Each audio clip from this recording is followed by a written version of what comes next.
man, the king, the god of this shit, Nick fucking Gage. You know how I start this off. Shout out to all my MDK gang members around the world.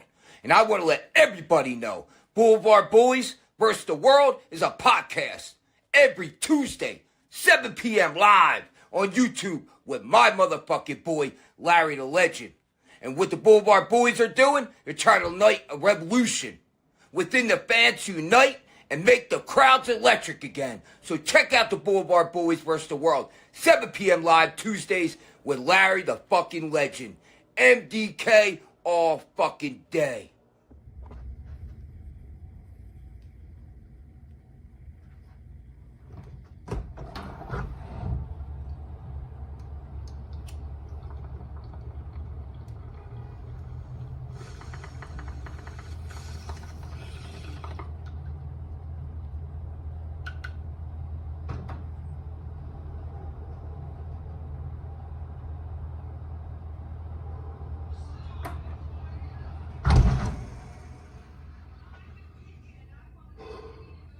What's up, everybody? Bad Take Bride here. Blvd Bullies with a Merry Christmas update. I'm not on the show because I have a family and I'm going to celebrate with my family. So tonight we will still be doing the exclusive giveaway with the Lou Nixon merchandise, the Horror Pain Gore Death Production 7 CD, and the Alex Cologne kick pads. You're welcome. Also, breaking news: if you do not send the Blvd Bullies your address, you will not get the giveaway, and every giveaway will be added to the next week. That's just the way she will go from now on. And join us next Tuesday live, 7 p.m. for the Hanukkah New Year's episode with a surprise giveaway. See you then. I'm so close when you burn in hell forever.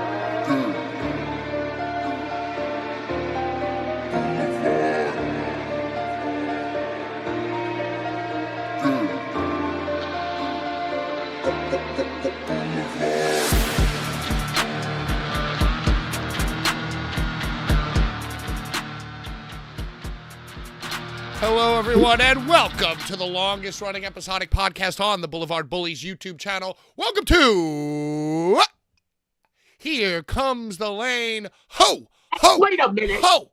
Wait a minute. Is that Here Comes the Lane? Did I say Here Comes the Lame? Yeah. Oh, my God.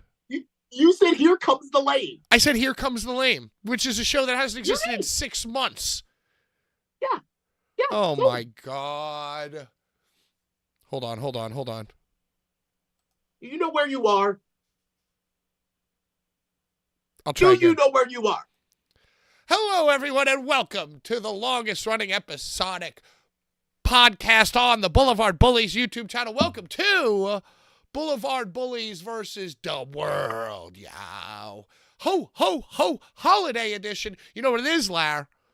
Last time me and you were just What is it? together, just as a duo, just mono-e-mono.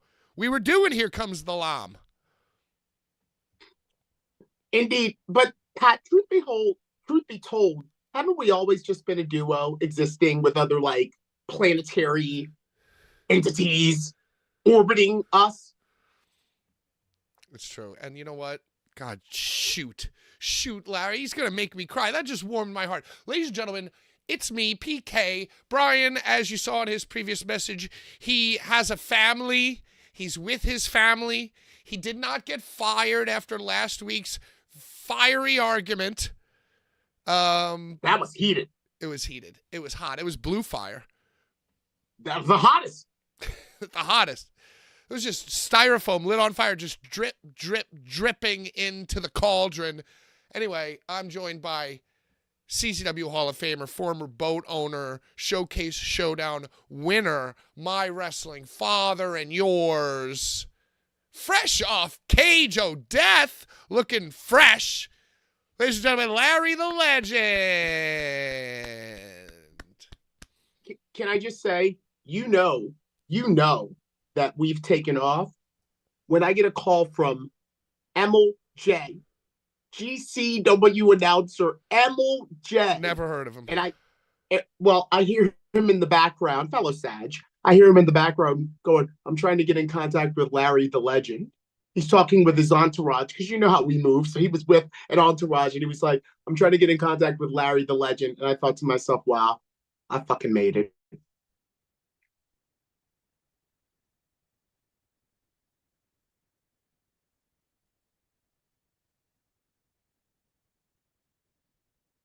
Never.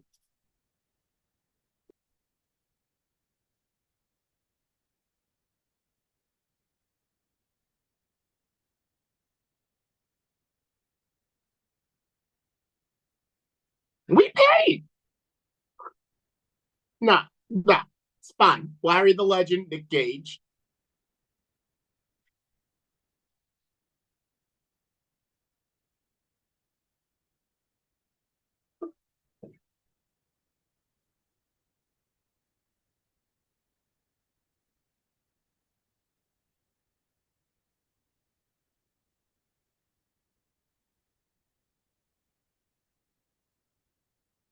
Was it at a fancy place, Carmine's?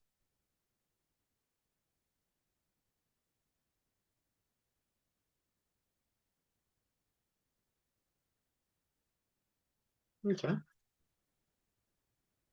Mm-hmm.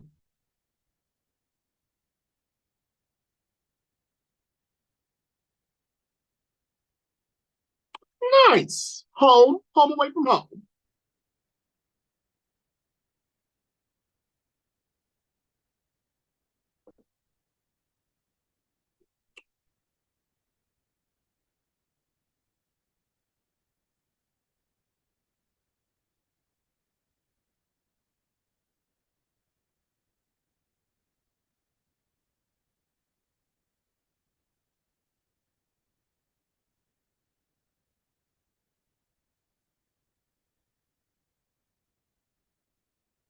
Pat, Fix it's the like audio. dealing with Brian. Oh, I'm unmuted.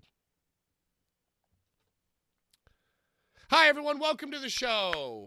Yeah, we're here. We're here. Shout out Truth Seek. Shout out Rhinestone Cowboy. Pat's muted. Mr. August Records. Pat is muted. This must be a juicy secret. He's muted. Pat's still muted. Pat needs to unmute. Schlack. Fat, fix your audio. You're ruining Christmas. Yeah, I can hear my own thoughts. Pat stole Christmas. Toast, toast, toast. Hey, Larry, how you doing on this fine Christmas Eve? I'm good. Let's do it again. Let's do it live. Fuck it, we'll do it live. Dude, every week for like 3 years, I'll fuck something up. So I just wanna pick up where we left off last week, Larry. Okay. Can we do that? I just want to issue an apology, a heartfelt apology, to one deathmatch wrestler, Akira. I started on my GCW theories and rants about how I think it's all connected. And I don't know how or why. But Brian just like started, so strange. Such an odd fellow. Just started defending my critiques of GCW. I don't remember last show. Well, we never remember the show, but that's what I remember vaguely. It was a brownout. Usually Yeah, last 20 it minutes definitely is a brownout. was. But he was defending. He was just being very GCW fucking for you? argumentative. Which I don't like. He's an Aries. Well, he actually later in the week defended himself by saying he sent me a whole speech that Liv Schreiber gave at some kind of Jewish honor ceremony where Liv this fucking guy, Liv Schneider, Liev Schreider, Schwimmer, whatever the fucking guy, the NFL Films guy, fucking Sabretooth, this fucking guy. He's cotton weary. We know him as Cotton. Fucking Cotton, dude. And he goes, it's like this fucking 10-minute video. And in the last 30 seconds, it's like, oh, yeah, I'm Jewish and I like to argue a lot. And that was Brian's rebuttal and excuse. But anyway, We started arguing. We started screaming over each other. And I remember that. And part. I started, he got me so furious. He got me so angry. I started using Knocked Loose being on Jimmy Kimmel as an example. With Poppy. With Poppy, right. And I don't know how I did that because I love Knocked Loose. I love Poppy. But I was just trying to give an example to this argumentative fuck, right? Wasn't working. Dude, I remember now. And somehow or another, Akira got dragged into it. I think because I was kind of saying like, oh, Akira got into deathmatch in 2017. Brian, you were 5 years after him. Shut the fuck up about it. I think I said something along those lines. Mm-hmm. So anyway, I just want to say that I'm not mad at Akira. I am a little jealous that he got to massage Necro Butcher's feet in Japan. I saw that. So I just want to issue an apology. But, it is what it is. Thank you all for tuning in. Also, it's very rare for us to apologize. I think that's a new thing I want to do with the show. I want to start giving half-hearted, half-assed apologies that I don't mean. Like we'll like wherever we flame at the end in the brownout period of the previous week, whoever I shit on, I'm gonna give a fake apology to the next week. Okay. And also, speaking of new segments, I think there was a little bit of confusion. I announced that in the new year, in the new beer, I was going to start doing a 3rd-hour members-only post-show. Like a little Q&A, a little whatever. We'll let it evolve into whatever it is on Tuesdays after Versus the World. Upon which, matriarch of the Blvd Bullies family, Urka, shout out Urka. Mother Earth. Mother Earth herself gifted like 5 or 6 memberships. And I guess that kind of added to the confusion. Everybody thought I was going live immediately following last week's program. And I wasn't. But then I did. Not. And then nobody showed up. So What? I canceled it and I deleted it. But this week, I will do extra time. And if you look on our like posted, scheduled fucking lives, the post show is there. So if you're a member and you want to hang out just with me, just me being muted in the 3rd hour, you can become a member, and we're going to do it starting this week and moving on all through the new year. Pat, you will be too drunk to do a 3rd hour. How dare you? How dare you? Also, just speaking of that, I was muted when I was talking about my company Christmas party, but I got to take home a whole case of Corona. So... good news. Oh, I love that. I love when there's like so much left over. They're just like, somebody take this. I love that, Pat. Those are the best companies. I was like, oh, I'll take the whole fucking case of beer. That's yeah, bro. It's awesome. So good news is, for the 3rd hour, I'm not drinking 9% beers, but the bad news is I'm probably drinking 9 times as many physical beers. So I think that's it. I think that's pretty much all the upkeep, all of the goings on, all of the notes from last week. We're kind of just freeballing it this week. It's all about, to me, Larry, it's all about your time at returning to the CZW Cage of Death. I want to get into the molecules. I want to get in between the atoms. I want to know every single thing that happened at this Cage of Death, behind the scenes, in front of the scenes, to the side of the scenes. I feel like you had 2 outfits.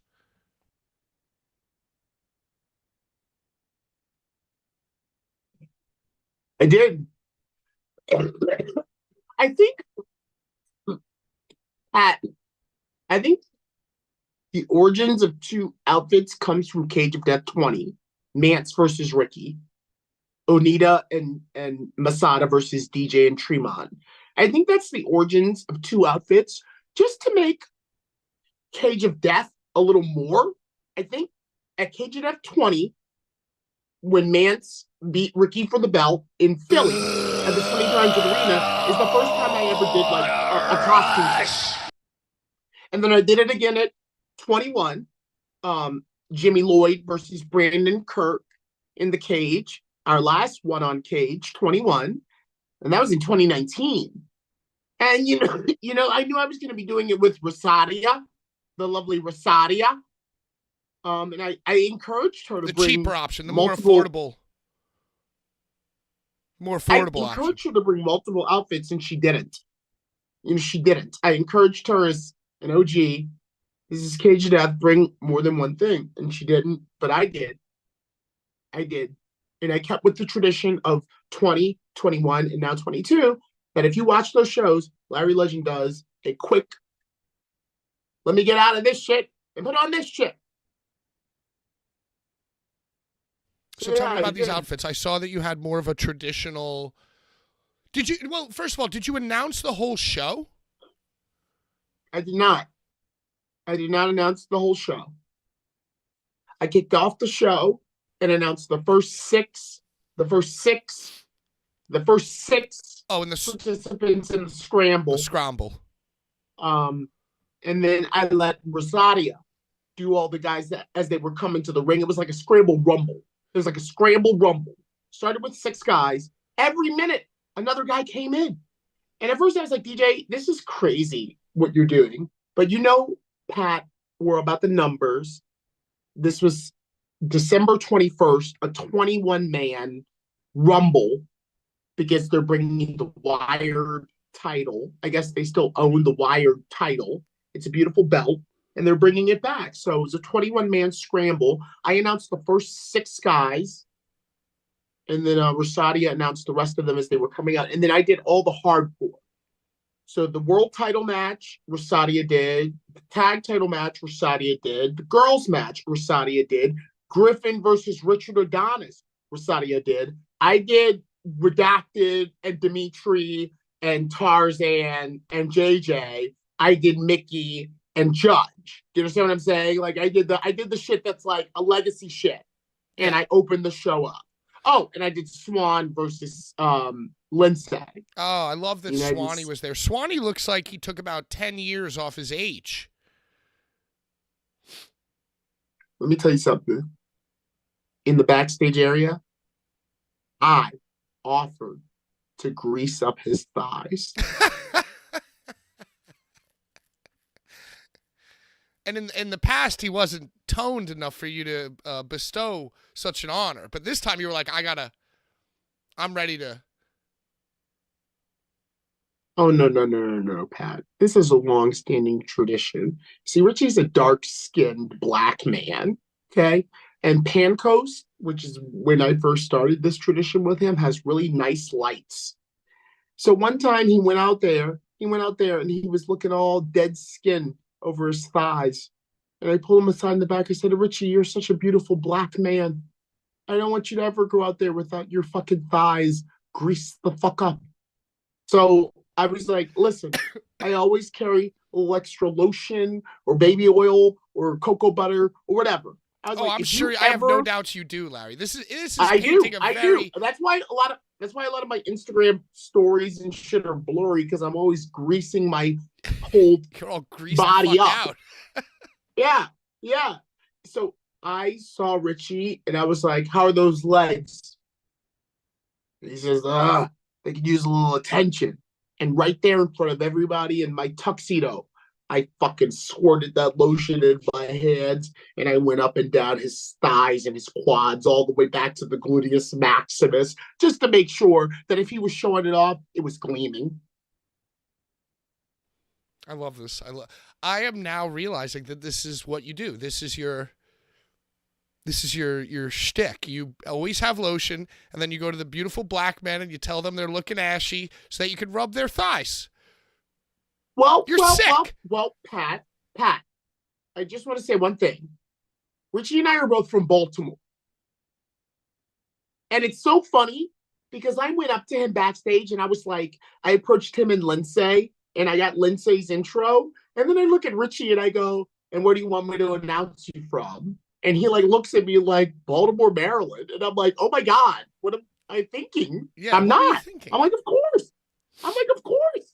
So it's not just his ass being black and looking good. It's his ass having been born in Baltimore, having ascended the heights that he has, and me also being a black bitch from Baltimore, making sure that my cousin or brother or whatever fucking shit he might happen to be, just because we both got nappy hair and come from Baltimore, is out there looking fucking good. So yeah, sure, I liked doing it, and I like people seeing me doing it. But I have never let Richie be on a show with me and go out there looking anything better than Baltimore's fucking best. I often see these guys who like stop drinking, like Moxley. Moxley not so much because now he's just, you know, on the gas, but like he was very bloated before he went to rehab. Yes. He was very yes, red and bloated. Yes. And, you know, I didn't really think that Rich Swann was bloated or out of shape. But now when I see what his life is like after drinking, he's all tightened up. He's all younger. You know, and I always said, man, like, they look good. But I love drinking. So. You know, Pat, you just put me onto something. Do you remember when Richie had the, like, Minoru Suzuki hair? His hair was like so wild and it was like hanging all down his back, but it was like one long dreadlock. Do you remember when Richie, for a brief while, had this like crazy ass hair? That was almost to distract people from the fact that his body was less toned. Right. And now he went short. Now he went clean shave, shortcut. And look, always posing and doing the fucking Hogan and shit and looking like a little tight ball of Baltimore Dynamite. Yo, it's almost like, they have like, it's like when you love drinking and being on drugs, when you get off of it, it's like you're the most on drugs person around. With the energy and with the positivity. I feel like we talked about this with Drake even. When Drake's around like drinking his coffees, you know, like, hey guys, how you doing? And it's like, oh my God, you're like wired, tight as a drum. And they always get a shorter haircut and shave. Was Rich Swann? They're casting off the shame. This is all shame. Yeah, this is my beard of shame. This is me. This is me. Yeah. Here I am. Yeah. Here I am, I'm Lord. proud. Mm-hmm. Mm-hmm. Lord, I am not worthy to receive you, but only say the name and I shall be healed. Bzzz. Preach. Preach. Bzzz. Preach. Rich was walking around with his oiled thighs out at the bar with him. Schlack, what's up? Shout out Schlack. Schlack. Oh, you know what? We should probably email Schlack the link because Brian's not here today, so half of the legwork hasn't been done. Schlack's like me before I was on the show, always in the chat. So, ladies and gentlemen, Cage of Death will be starting in 5 minutes. We will be going live on IWTV in 90 seconds. All right, guys, I'm going to need you to make some noise. 10, 9, and then when they go live on IWTV, the first thing we see, ba-ba-ba-ba, ba-ba-ba-ba, it's Larry coming out. Yeah. Yeah. But they didn't have bump bump ba ba. Ooh, what did they play for you? CCW theme, OG? Yeah, not OG. That new shit. The 2007 version. And I for the lips die. Yeah, that. And I was mad. I was screaming right before I came out from Gorilla.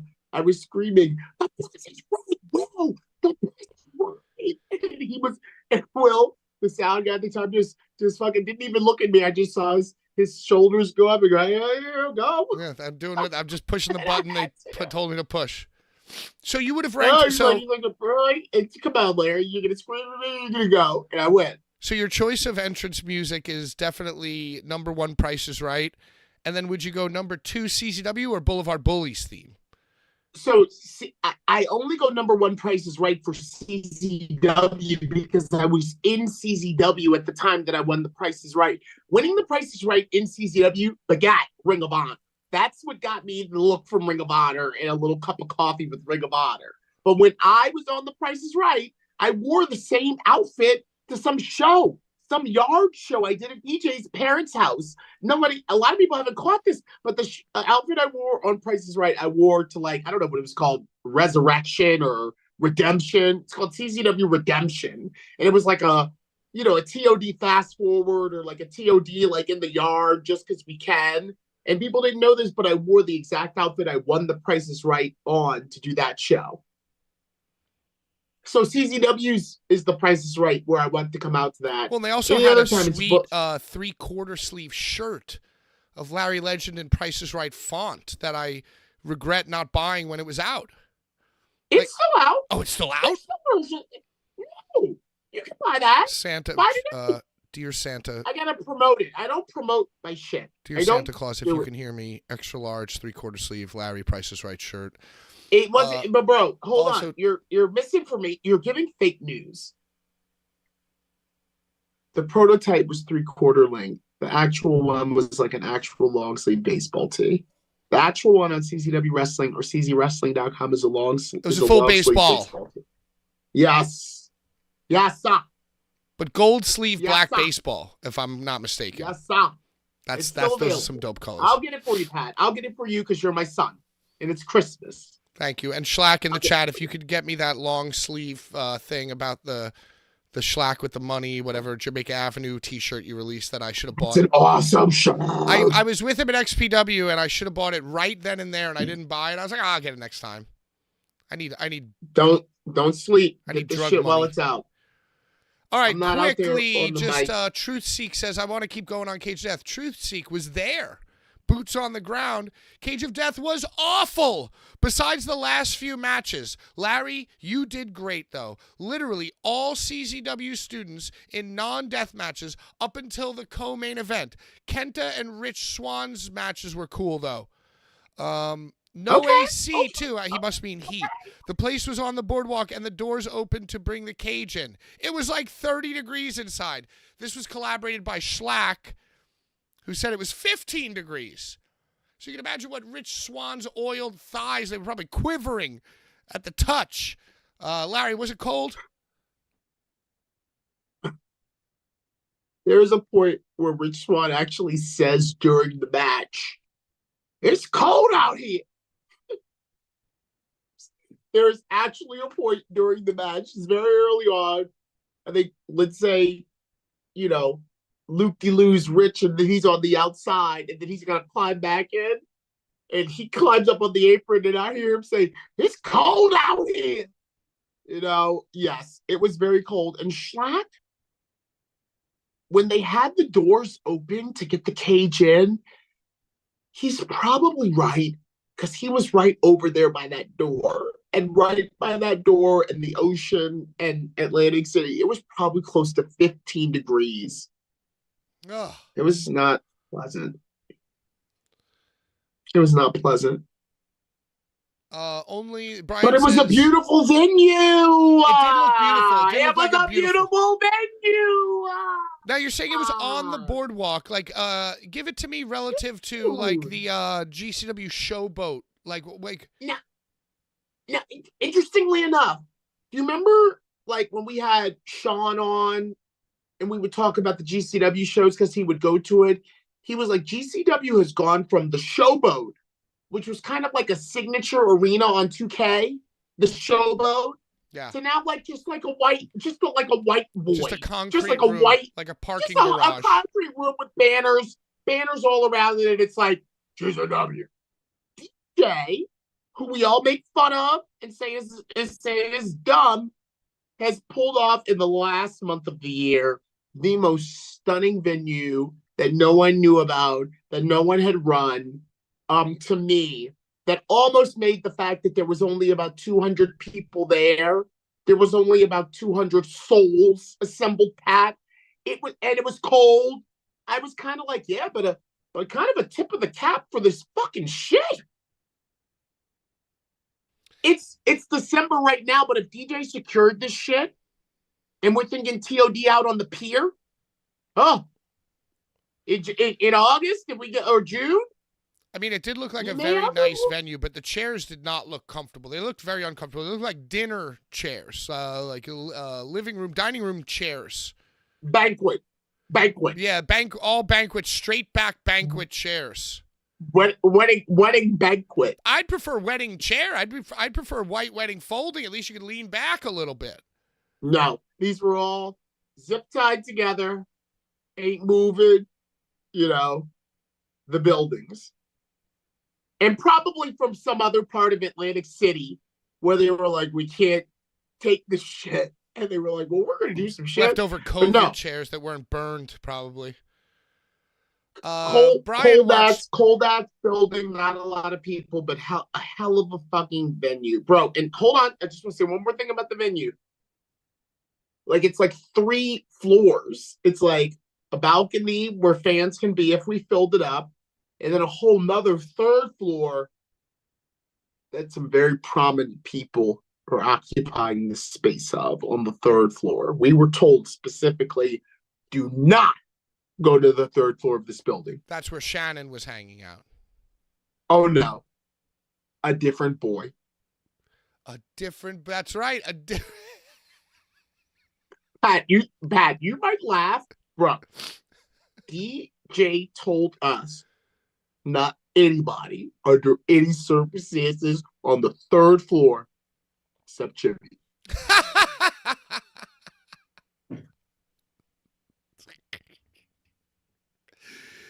Imagine like you're like a student. He said these words. You're like a student. I mean, he's the king. He's the king. CZW is pussy. I didn't even know it was him when he ran into some match and hit someone with the chair, fuck him up, and I was like, "Who is this?" Because I couldn't distinguish his body. I was like, "Whose body is that underneath?" I couldn't tell who it was because he looked so good. And I'm like, "Oh shit!" He stopped drinking soda. He was tan. Oh, because he's a broski. Like, he's a broski. So he's as long as I can remember, I've always wanted to be in CZ fucking W. Yo, imagine you're like a student on the show. And like, you're at Cage of Death. And fucking CZW legend Jimmy Lloyd returns. I would be so proud. Don't bother him. Let me tell you something. Don't bother. Don't ask for a picture with Jimmy Lloyd, bro. DJ might not know what he's doing. Look, he might not know what he's doing. But like the letters ring bells. The letters ring bells enough to bring out Nikki, Larry, Joe Gacy, Rich Swann. Joe Gacy wasn't in the building. Huh? Joe Gacy wasn't in the building. Yeah, he was. No, he wasn't. Did I not tell you? Tell me you ran into Joseph. Whole show. But bro, look, I am in a phase now where I'm like, I don't want to say over. I don't want to say I'm over. But like when I had the opportunity to grab a pic with MLJ and Joe Gacy to be like, look at this legacy at Cage of Death 22, it's not important. It's not important. Wow, see, I didn't see that photo. I didn't know. I didn't realize. Because I didn't take it. It's not important. Yeah, we got to protect Joe because Joe is CZW. Hell yeah. Yo, that warms my heart. I love him. One of the nicest. You didn't? Yeah, Joe was there. Joe was there. And that's what I'm saying, bro. Kenta. Dude, it's like DJ doesn't know what he's doing. But like you can't do a show that Kenta appears at, Nick Gage appears at, Larry Legend appears at, and like be like, this is nothing. And it went against Final Battle. Bro, I didn't even realize until at the end of the night that Final Battle was going on in the Hammerstein Ballroom against Cage of Death 22. That's awesome. That's because I missed whatever this year Cage of Death was. I think AJ Styles fought Gulak. Whatever year this Cage of Death was, you were there. I think AJ Styles fought Gulak or something. I missed it because I was at this. I was at this on the same night. So this shit is mega that that these motherfucking companies that rose from the ashes of ECW, both of these companies, CZW and ROH, both rose from the ashes of ECW. They're still running and battling. That's awesome. That is cool. And just to throw it back and give it the OG early 2000s vibe, they were at Hammerstein over the weekend. So you got Cage of Death versus Hammerstein ROH final battle. Yeah, feels like 2008. Feels like 2010. Yes, dude, and that's what we want. That's what we want. I'm way behind on the comments. Brian says, Tarzan botched mad of the tube spots. Mad spotches. I saw all Tarzan botches. But you know what? Love you, Tarzan. Friend of the program. Tell me. It was so cold. It was so cold. Guys, you don't understand. It was so cold. I really believe the tubes were double strength. I really believe the tubes were like frozen themselves. They're buffed. Dude, I am not lying to you because I saw all those spots Tarzan did off with his head. You know, he's like spinning down lariat with the fucking tubes off with his head, his crucifixion. And I'm like, yo, these tubes, even when they were like planking together, I'm like, yo, they're cold. The tubes themselves are cold. Hey, he had no control. Larry Schlack in the chat is saying that there is photographic evidence that you were staring at Rich's ass when he was on the top rope. Do you remember this moment? Rich looks good. He looks good. He looks good. And Schlack knows he looks. Schlack looks good. Schlack looks good. Bro, we want the bulge of the bicep. We want the plump of the gluteus maximus. We want the quad. We want the fucking trap. Yo, someone commented on a video. This is all I'm going to say. Someone commented on a video that I put out of Rich Swann. It was like, Rich Swann easily has 17 abs. That's what they put on the video. They were like, Rich Swann easily has 17 abs right now. Easily. He's working, dude. Yes, I was looking at his fucking glistening fucking tights. And the real ones like MJF and Rich Swann, they know to get the tights just a little bit smaller than what is needed. They know. They know the secret. Just a little bit smaller. Mm-hmm. CZW. So yeah, I was looking at filming and picturing and everything and talking to Schlack about it. Like, look how good. At that moment, Schlack's referring to, I think Rich was on the top rope and I was like, bro, look how fucking good Richie looks right now. I said, look at him. So wait, was the opening match this battle royal or was it the 6-man scramble? It was a 6-man scramble where a new person got into the scramble every minute. Oh, and it became a 40-man. And there were 21.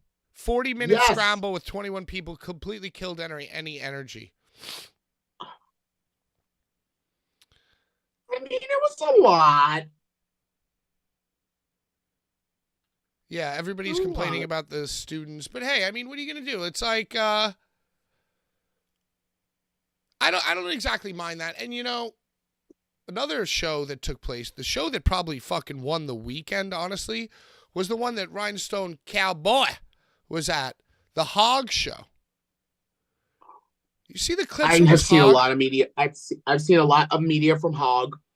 What is the secret? Because Hog is a school.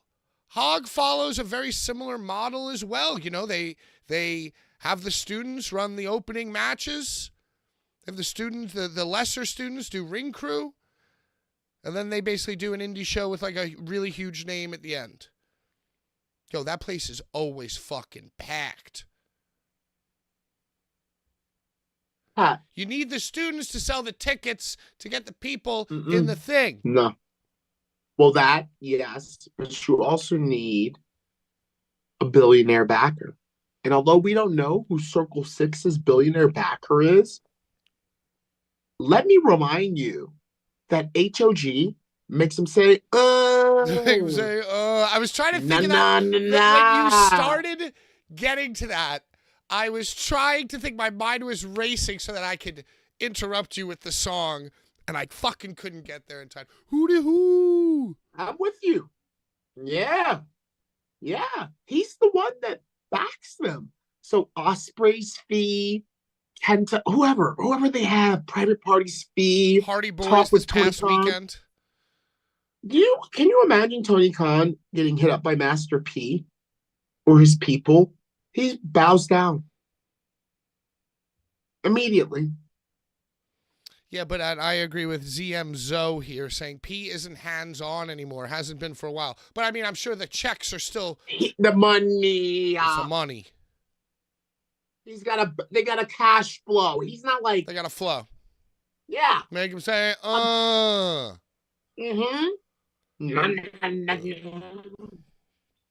Yeah, so shout out to Rhinestone Cowboy for doing the Hog Show. That's a tremendous responsibility. That's a tremendous responsibility. And I have no doubts that the Rhinestone Cowboy himself crushed it, knocked it out of the park. Let's get to most voted for as, by the fans, favorite new segment of 2024. Thoughts of a Cowboy. Special Christmas edition of Blvd Bullies.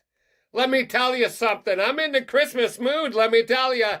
My fucking kids broke my damn window. And thus forth, that's a Christmas. Then let me open this fucking door here and check this out. The siding's coming off my house. That is Merry Christmas right there. Good times. Blvd Bullies, my thoughts is lots of blood. I like blood, and that's why we like deathmatch wrestling. And there was a lot of blood at CZW. Judge Dredd might be possibly one of the best bleeders of all fucking time in deathmatch. Mickey Knuckles ensures everybody she is that bitch. And I'll stack her up against anybody in the fight game. Mickey Knuckles whooping ass and maybe tearing your crotch right off. You never know. Larry Legend, that is a specimen of a voice box. What a goddamn prized possession it was to listen to the Price is Right jackpot winner. God damn it, he won 2 prizes and a boat and everything else. What kind of boat was it? Was it a sailboat? Was it a normal fishing boat? I'm kind of intrigued by it. But anyways, Larry Legend, wonderful to have you back at CZW. So great. Nick Gage did his thing. Redacted did his work in his entrance, even though there really wasn't a crowd, but he walked around and tried to start a mosh pit with as many people as he could. Just like Nicolas Cage. Christmas time is here. I don't have any more thoughts than that because I don't have a brain because I have 3 kids and they're making me nuts. Merry Christmas or whatever the fuck you celebrate. I'm going to get stoned and drink spiked eggnog and try to hide from as many people as I possibly can. All right. All right, I love that. Thoughts of a Cowboy. A lot to unpack there. A lot to unpack. Larry, of course, thought that he had time to go pee. He's coming back. He's back. He's back. He's back. Larry. Thoughts of a Cowboy was jam-packed this week. His kids broke his garage window. His kids broke his garage window, and he was covering it up with YouTube boxes. He's obviously very stressed out for the holidays. He said he wants to go drink spiked eggnog. And isn't eggnog alcoholic to begin with? Anyway, Larry, he wants to know what kind of boat you won.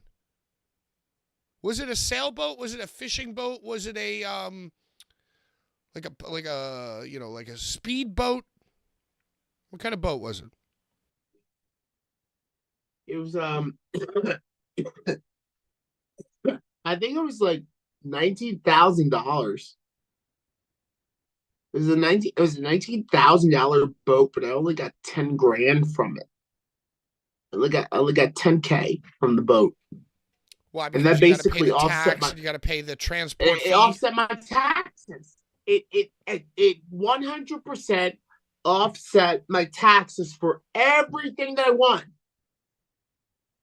Even though I didn't get the full amount of the value of the boat, I was like scot-free from like, you owe the state of California for 40 grand you won in the lottery one year. So, but I think it was like, I think it had a sale. I think it had a sale. It was awesome, man. What kind of I was boat was thinking the it? whole time, huh? What kind of boat was it? I will immediately after this, I think I have it on, I don't remember. He doesn't remember. Hey, Rhinestone Cowboy also talked about MVPs of the evening. He mentioned Dr. Redacted, who came out and tried to like mosh pit with fans, but there weren't like that many fans to mosh pit. And like Nick Gage does the same thing. Also, I noticed our friend, the friend of the program, Justin Finn, borrowed from Nicolas Gage for his entrance, the mosh pit entrance. I just want to say that I think that unless you're Nick Gage versus Matt Cardona and you're getting mobbed at the fucking curtain, the mosh pit entrance, you need to be able to pivot off of the mosh pit entrance immediately based on the amount of people you see when you first come out of the curtain. Because if you run around just pushing random people, it looks silly. Larry, agree, disagree? Well, Pat, I will say that the mosh pit entrance all is determined by the theme. Nikki and Redacted have perfect entrance themes for so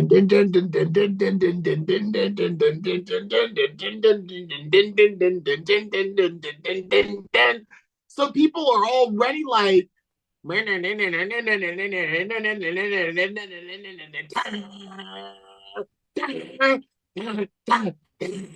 they're already like ready to. What's Redacted's theme? You probably I can don't do it. fucking know. Well, it's a theme that's like kind of like lends itself to like, I'm coming out. No, You I know, disagree. so Mosh it pit doesn't work intro. for everybody. Everybody can't do it with their theme. Like AJ Gray with All I do it, all I do it. I don't think he could do the fucking I fuck my money up. Now I can't read up. I don't think you can mosh to that. He also gave props to Mickey Knuckles, who we'll get to in a moment. But he said that Joe Dredd, the honorable judge, who was a judge and a guest on this program, friend of the Bullies, the honorable Judge Joe Dredd is one of the greatest bleeders in all of history.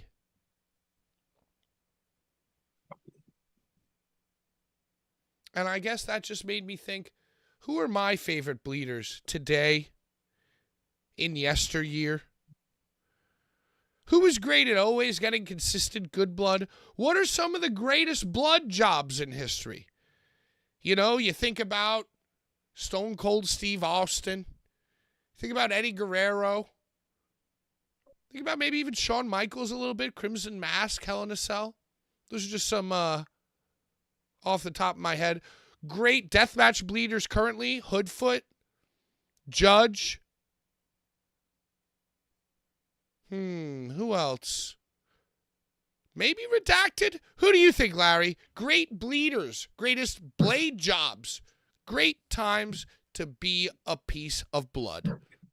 You know, Pat, I cannot believe that you, who were ringside with me, did not mention the name of RSP, Ricky Shade fucking Page, and that viscous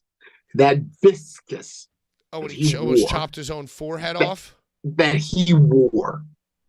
And also Mox. Now that I think of Ricky Shane Page from the great state of Ohio, okay, the great state of Ohio, I think of Mox as well as being one of the best bleeders out there.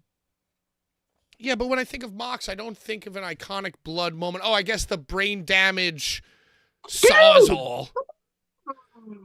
Nah. You were there. What about when brain damage squirted the blood off his head?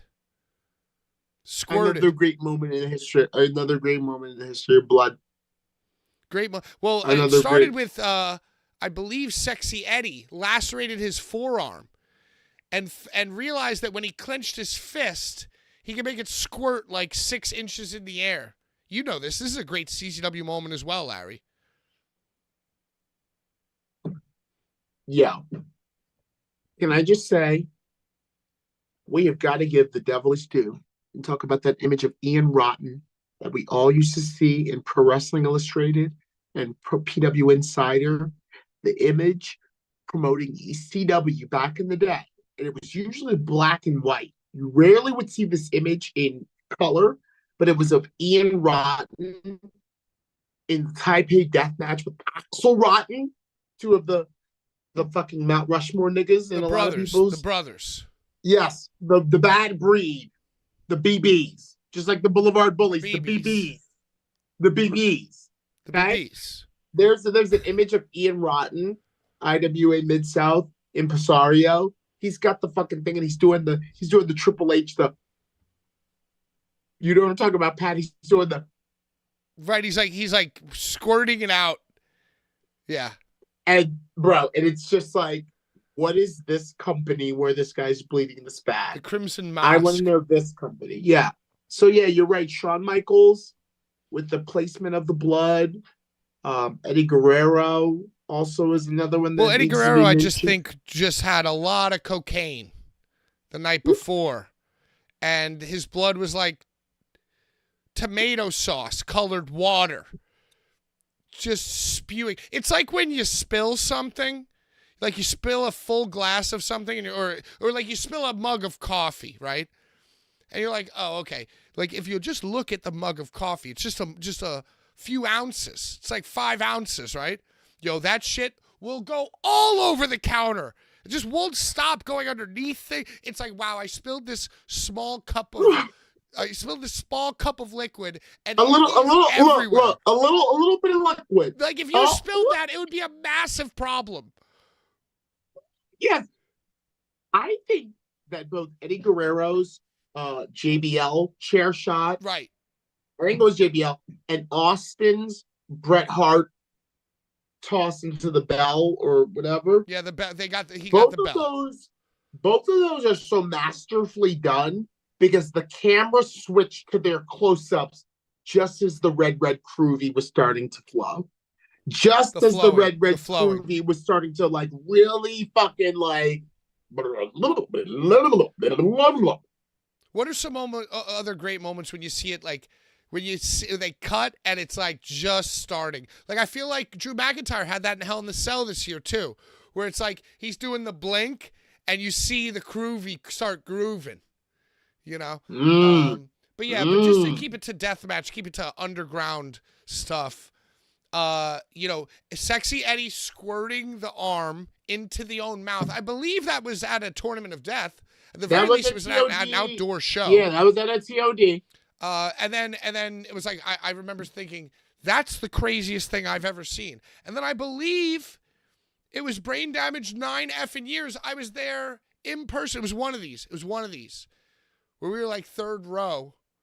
I was there. And, you know, that was one of my you could first. see him doing like the middle rope thing. Like realizing that like every time he like clinches his eyes, there's like a little bit of a squirt. And he really clinches his sphincter and squirts it as far. He goes as far as he can. Great Brain Damage moment. I mean, I guess you got to honor Matt Tree as well, just because of what he's developed on his forehead. Tree. Dreamer. What's the best Dreamer bleed moment? Oh, I guess Raven crucifixion. Yes. Ooh, speaking ECW, what about Steve Corino? Gotta be top 5 bleeder. Good bleeder. Oh my God, dude. Steve Corino versus Tajiri. Then Steve Corino versus Jerry Lynn. Die on the chest. You remember that? Well, you know what it is? It's that blonde mane. Yeah, it's That blonde, that bleach blonde mane. When you start to see that shit turn pink and red, you're like, oh, these motherfuckers are fighting. Raven was a great bleeder. RSP.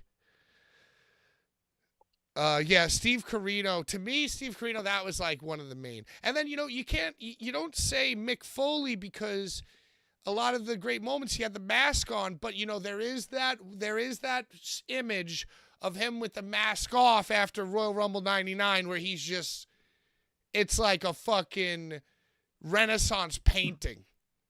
You know? It warms my heart to know that he was like younger than we are right now. Oh, I hate that. It blackens my heart, Larry. That blackens my heart. No. And the worst because is like, I know that in our actions, we don't know it right now. But motherfuckers are gonna look back to me doing the shows of He Who Shall Not Be Named. They're gonna look back at us covering this shit like Final Battle 2024 versus Cage of Death 2024. They're gonna look at all this shit. They're gonna be like, yo, these motherfuckers. They were woven. They were woven in the blood. They were in the blood. Lowlife Louie. Triple H was epic at times. Oh, my God. Triple H, Cactus Jack, Madison Square Garden 2000. Oh, my God. Yes, Lou. Yes. Right after he, like, bulldogs him on the fake barbed wire, they do the shot. They get the shot where the fucking... Yes. Yeah. That's another one. That's another, the red groovy flowing. Shout out Lou, fellow Sagittarius. Lou is another great bleeder. My first time in the Hammerstein Ballroom, 2011, Lou bleeding like a stuck hog for the Urban Wrestling Federation. Watching on Pluto or Tubi. Watching on Pluto or Tubi. Watch Lowlife Lou, fellow Sag, just take the chair shot. No hands. Pat, you hear me? No hands. It's straight up. Don't. Yeah, you watch that. I fucking hate that. All right, so we've had a healthy discussion. Once and for all, Larry, Mount Rushmore of all-time bleeders. This day, yesterday, yesteryear. All-time Mount Rushmore. Chisel them in blood.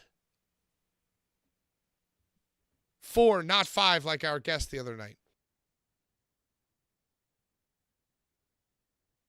Nicholas Foley.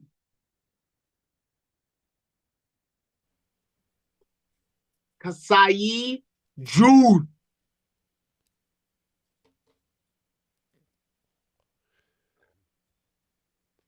For the legacy of blood, Ian Rotten.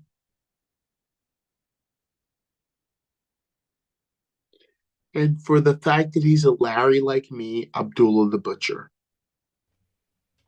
I love this. Well, Mount Rushmore of worst foreheads it could be another whole discussion as well. The Trumont's on there. All right, I'm going to go Steve Corino, Brain Damage, and I'm going to throw in the modern Hoodfoot right now. And let's go Ric Flair. Dude, 100%. I endorse that. 100%. But Pat, we gotta get to my favorite part of the show. Let's get to your favorite part of the show, Larry. So, last week, this is huge. This is massive. This is absolutely massive, Larry. Oh, and by the way, shout out and thank you to the Rhinestone Cowboy as voted by the fans, the best new part of the show. We love you. We live for you. Congratulations on a fucking HOG show. Well done. Merry Christmas to you. He did HOG. Yeah. Icarus did His HOG. crew, yo. They were showing up and showing out. And you see what happens when... You see what happens? You see what happens? It's like if you have the facility and the money and the leadership structure to hire somebody as good as Icarus and his crew and just let them do work and give them space, look at what happens. Look at what happens. Look at what happens. You know?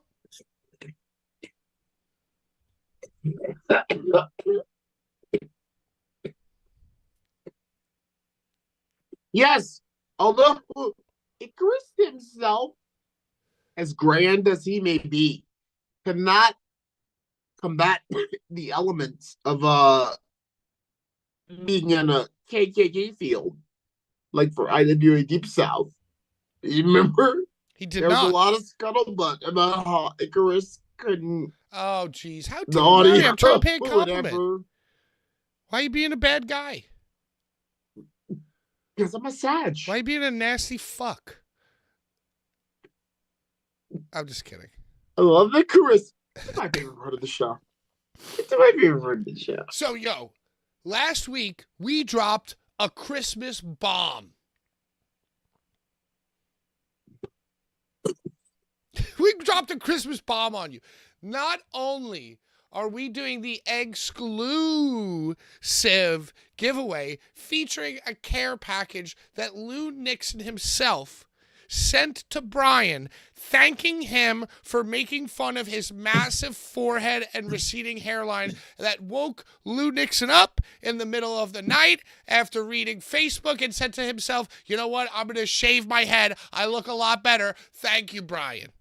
Here's a care package of when I was doing the wrong thing before you helped wake my ass up. We also were gifted a legacy item from last week's King of the Death match, given directly to Larry. Larry, can you recount the story and show the legacy item, please? I just want to say, I love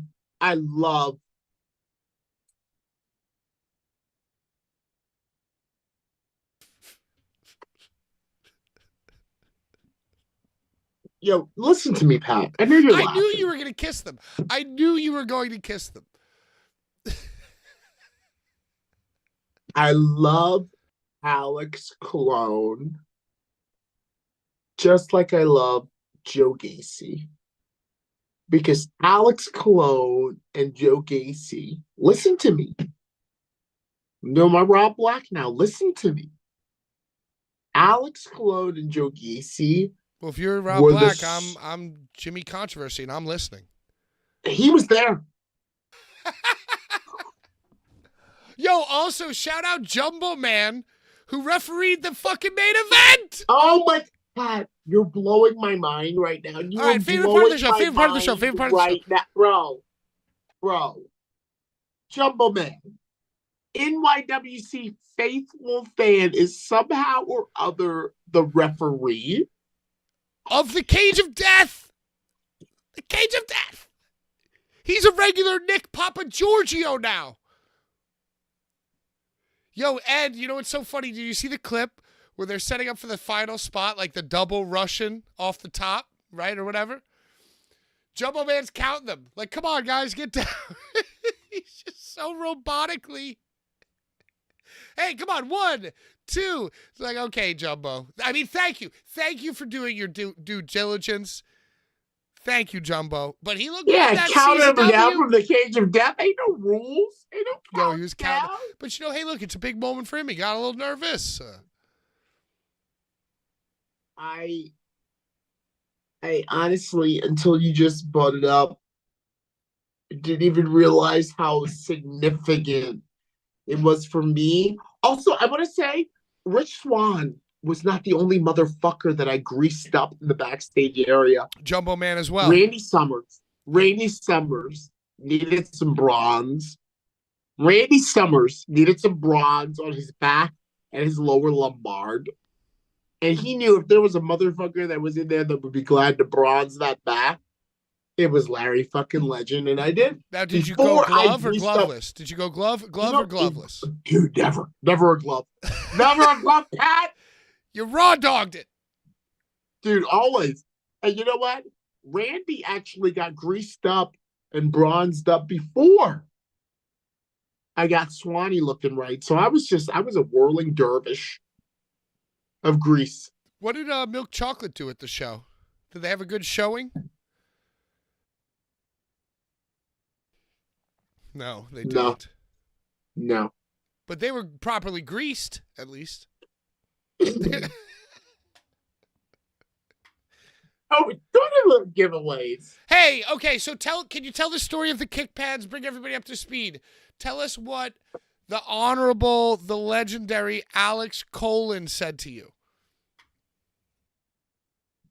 Alex said, Larry, I want to let you know I love the Blvd Bullies versus the World. I watch it all the time when I'm at work. He knows that I go to pick up my godson. He laughs. He listens to me talking about how I love him for the same reason that I love Joe Gacy, his original tag team partner in GNC. I met with Maven Bentley, former CCW promoter, for a little brunch before Cage of Death, and we brought up the fact that it's crazy to see both the careers of Gacy and Cologne reach these new levels. Of Gacy's been to Japan. I'm sorry, Cologne's been to Japan. Gacy's in WWE. It's huge. It's wild. But anyway, he loves us, and he said, yo, use these kiss pads that I used at King of the Death Match 2024, one of the major tournaments of death, and give them away on the Blvd Bullies versus the World. I fucking love that. So not only do you win the exclusive, really the star of the show are these fucking kick pads. And I even texted Brian earlier, Larry. I said, yo, do you just want to do the kick pads this week? And since you're not going to be here, you can do your stuff next week, the exclusive, which, is funny, but, fuck that guy. And, Brian said, no, he's not here. Do both this week. And next week, we're going to have a New Year's Hanukkah heavy hitter giveaway. Also, before I read these comments and choose a winner or randomly wheel a winner, I want to say, about 6 months ago, somebody won a Vince McMahon Evil Empire t-shirt. Gonna need you to DM the Blvd Bullies your address, either on Twitter or Instagram or by email. Thank you. Sorry, I forgot. You ready for these comments, Larry? Favorite part of the show. Candy Salad says, happy holidays, guys. Roland says, happy holidays, Candy. Roland says, time to blaze up with some Xmas trees. Say what you will about Cage of Death. At least the stream looked fantastic. Okay. This is what I'm saying, dude. Continue. Well, you'd think, we could branch. We have plenty of time. It's just me and you. Dude, for all the bad... there are a lot of bad streams out there, too. There are a lot of really bad streams. Yes, bro. For all the those CCW students. Bro, that motherfucking stream is flawless. That building was immaculate. Yo, and you got to think that CCW probably is in a pretty good rhythm. They've been doing it for years. Yars. In our chart, yarsh. Okay. Yars for yars. Sebastian says, kick pads on my holiday wish list for sure. Karen Amos says, happy holidays, everybody. Happy holidays to you, Karen. Roland once again says, towing the line for those kick pads. Who wouldn't?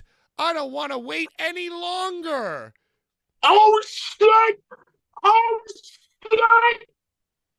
Happy holidays to all of you. What is your favorite December-themed wrestling show / match? Larry, do you have a favorite Christmas memory? I guess the first thing that just comes to my mind right off the bat, just for all time, is Stone Cold Steve Austin stunning Santa Claus 6 years in a row as I was in my adolescent life. I guess I also think about Cage of Death, too, which is an early December kind of always been an end-of-the-year destination show. I've seen Cage of Death in 2300, Larry. I'm at 2300 Cager, and I'm not talking about 20. Larry, favorite December-themed Christmas show, match, wrestling memory as a little tiny Larry baby.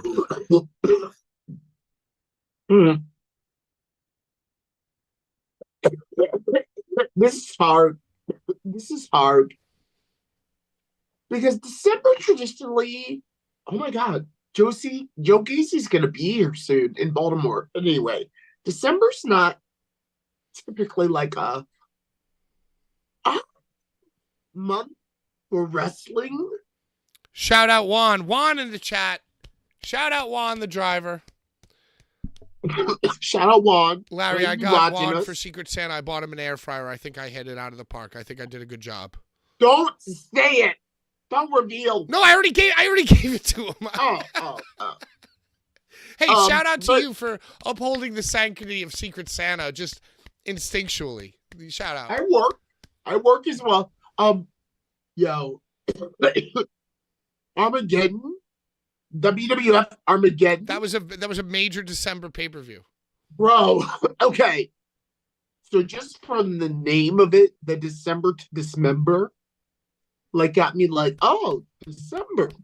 Okay, I'm not gonna, come on. The December to Dismember got me oh, intrigued. But Armageddon started to be something that I started to look forward to in December. So, but okay, I agree that somehow in my DNA, I equate December with Armageddon. But do you or can you remember one significant Armageddon match? I don't think I can. I think if you showed me one, I'd be like, oh, of course. But I off the top of my head, I cannot remember one. Maybe Stone Cold versus The Undertaker, something. You got one? Got two. You got two. All right. I got two. Lay them on. You ready? Yeah. Are you ready? Big Boss Man versus the Big Show for the WWE Championship. Big Boss Man. The payoff of all the dragging his dad in the casket. This was the payoff for the dad drag. Yes, dude. All of the shit. Okay. Get his mom to say he was a bastard. You okay? are an extensive fan of the Big Boss Man, so I have no doubts that you would know that, and I wouldn't remember. Yeah, dude, I know what I'm talking about. Okay, who won the match? And hold on. Come on. Big Show. Come on. Big Show got his fucking revenge, didn't he? Come on. Boss Man always heel Boss Man, SWAT Boss Man always got his comeuppance. It was mostly Big Show and Albert. Because remember, at one point, Big Boss Man had a love affair with Albert. Albert was his boy before Bull Buchanan. Yo, Albert Big was Boss his boy. Man would literally do anything. Dude, he was a good hand. You don't understand He was this a great term. hand. Dude, he was a great hand, dude. You don't understand this term. But look, yeah. It was mostly Albert and Big Show. But Boss Man, did his OG shit. Also, Vince versus Triple H when Stephanie turned.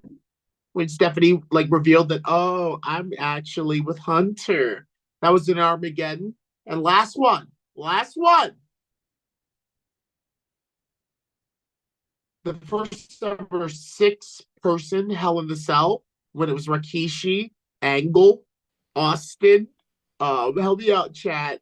this first ever 6-person Hell in a Cell where it was Austin, Was this the Rikishi Angle, hay bale thing? Taker. Yes, yes. First ever 6-person Hell in a Cell, and then Armageddon Rock.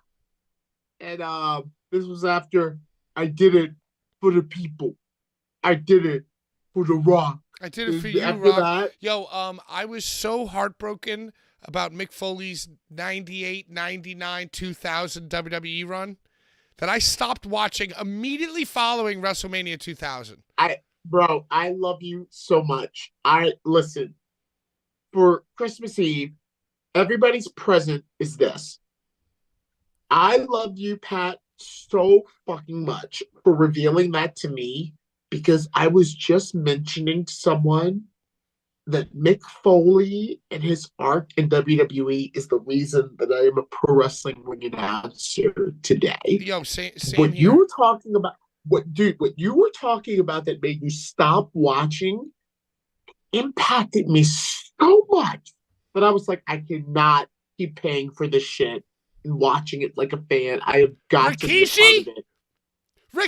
Rikishi really, like, once Too Cool started getting as popular, like, once the Worm got as popular as the People's Elbow, I was like, all right, fuck you. Fuck all you. And I read the book. I read the Foley book. So, like, it was my first insight into, like, oh, he needs to get the championship. Talk about somebody who needed to finish their fucking story. Never got it. Never got it, which now I appreciate even more. Like, okay, he had that Raw moment. He had the Monday Night Raw. But, yo, what legends win the title on Monday Night Raw? Listen, they tell it good. They retell it good. Oh, they spoiled it on WCW, and everybody clicked on, okay, all right, revisionist history. And also, you needed DX's help to win. I don't know. Fuck ruthless aggression, dude. And fuck Rikishi.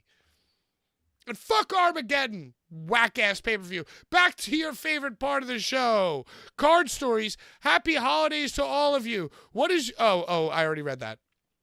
Lucha Libre says, King of the Deathmatch 2024. Larry was there, but doesn't remember. Pat thinks he was there and remembers. Brian wasn't there, but knows it all. Mike was so fed up with Kevin Gill, you could hear it on commentary. This guy was lost at all times. Larry, awesome job as always. Thanks for this 2024. Love the show. Bro, read that again. Read it again. Again? Right Better? now. All right, take What? two. All right, sorry, hold on. You're right. I'm off the rails. Ready? I'm here. King of the Deathmatch 2024. Larry was there, but doesn't remember. Pat thinks he was there and remembers. Brian wasn't there, but knows it all. Mike was so fed up with Kevin Gill, you could hear it on commentary. This guy was lost at all times. Larry, awesome job as always. Thanks for this 2024. Love the show. It's a good comment. That's a solid comment. I hope they win. It's a haiku. It was kind of like a haiku. I hope they win. I don't know what they're talking about. And come out, Mike was fed up with it. Yeah, we were brown out That's last the part week. I'm like, Remember, what? always brown out. Logan Stein, old school, day one, Blvd Bullies, streaming supporter. Love you, live for you. Merry Christmas to all, but especially Logan Stein. Dearly beloved, we are gathered here on Versus the World comments, again, to try and win that free bully shit. Love that comment. John Richter, Pivot. So, I'm curious. A few weeks back, you guys spoke on favorite horror. Who are your favorite bands or music acts? I could be wrong with my impressions, but of you guys, I get the following vibes. Pat, Shattered Realm, bingo! Ding, ding, ding, ding, ding, ding, ding, ding, ding. And maybe old school rap. Yeah, if you call that, if it's a Mortal Technique. Larry, Yeah, Slayer. Old school. Slayer and maybe Big Frida Yeah. or like Jodikai. Yes, bro. Yes. 100%. 100%. Fuck yeah. Brian, Sangusambwazgamog, and maybe Juicy J or someone from Odd Future. Is he talking about Juicy Well, he's J not from here. 3-6 Mafia? Yeah, UCJ's 3-6. Yeah, I The love most 3-6 prominent Mafia, too. 3-6. Yeah, I love 3-6, Shattered 3-6, Realm. 3-6, 3-6. Just to give you a few names of bands that you didn't pick up on, Shattered Realm's right on the head. Shaped my personality. Not as much as Mick Foley, but a good amount. Just off the top of my head, Every Time I Die, Horse the Band. Happy belated birthday, Andy Williams, fellow Sag. Hey, Andy Williams, fellow Sag. By the way, check out our YouTube channel for our 20-minute interview with Andy Williams. Dude, Josh I was Barnett like, when Crash. I saw y'all do that, I was like, yo, Andy vibed with Pat for the same reason I vibed with Pat. Like, I know Andy got shit to do and can size up a motherfucker from off the rip. And I was like, yo, he fucking did this shit with Pat because he fucking was like, oh, this motherfucker. He fucked with You me, know? yeah. Like, dude, I loved it so much. You know, And it's so funny. Casey Brown, who gives us money, got his way into the music industry working with Andy, specifically with Every Time I Die and The Used and Avenged Sevenfold. You know, it's so funny because you remember Michael and Liz? How can I know you do. But Michael and Liz were strong bullies in that moment, right? And, you know, the idea was birthed. I don't know whose it was. I think it was, let's just say it was all of ours collectively. Like, yo, let's go a day early. Let's try to get Andy. We'll go meet Andy either at the venue or whatever. So Andy could only be the night before. He was like, yo, day of, I'm so stressed, but night before I'm going to be setting up. So if you come meet me, whatever. So we made plans. So Liz and Michael, they needed something to do. And they also had the best credit score. So it's like, okay. Yeah, you can You know, tell. listen, if you want to do the clerical work and book the shit and book Andy, that's fine. But make no mistake, Andy didn't say yes to an email. Andy said yes to Blvd Bullies as an entity. You know what I mean? Gonzo. They're running up. And I remember even like, you know, because at times I think I'm a little bit too giving, and I'll defer. I do too. I do always, bro. Always. But it's like, but at the end of the day, like the one who should have been doing Andy is me. You know what I mean? So I was like, oh, do you guys want to do it? And they're like, no, well, maybe you do. You know, because like they all felt so important. They all were like, we need more time. We're the ones who making this go. We booked the Airbnb. I was like, all right, you guys do it. Go ahead. And right there in the moment, they're like, nah, you do it. And I was like, all right, I'll do it. Yeah, of course, And of course. I wasn't crazy about it. I was humble. I didn't think like, yeah, watch me. I didn't flip my collar. I was like, all right, I'll do it. Whatever. And then at the end of that trip, when we all got into the fight, what do you think I did? What do you think I said, Larry? I was like, you think Andy would have given any one of you 10 minutes, 15 minutes, 25 minutes? I was like, what do you think? Oh, okay, you pushed the button on the thing. You did the thing. I was like, what do you think this is all about? You think that's fucking Steve? You think Cuck Steve could have walked up there and Andy Williams would have been like, all right, I have 45 minutes for this guy? You think Liz or Michael would have gotten 45? Because that's what it was, Larry. It was like a 45. And I had to edit it down to like a 15. And by the way, side note, that night, Brody King, the tattooed guy, drove his car off of a snowbank and was trapped in a snowbank. And when Andy Williams was talking to me, he kept getting calls on his phone that he was ignoring from Brody King. And then as soon as the cameras were off and the interview was over, he picks up his phone, he shows me the photo. It's just a car like with its ass up somewhere in Buffalo. And he's like, yeah, oh my God, Brody King's trapped in a snowbank and I've been ignoring his calls for 45 minutes. I gotta go. See you tomorrow.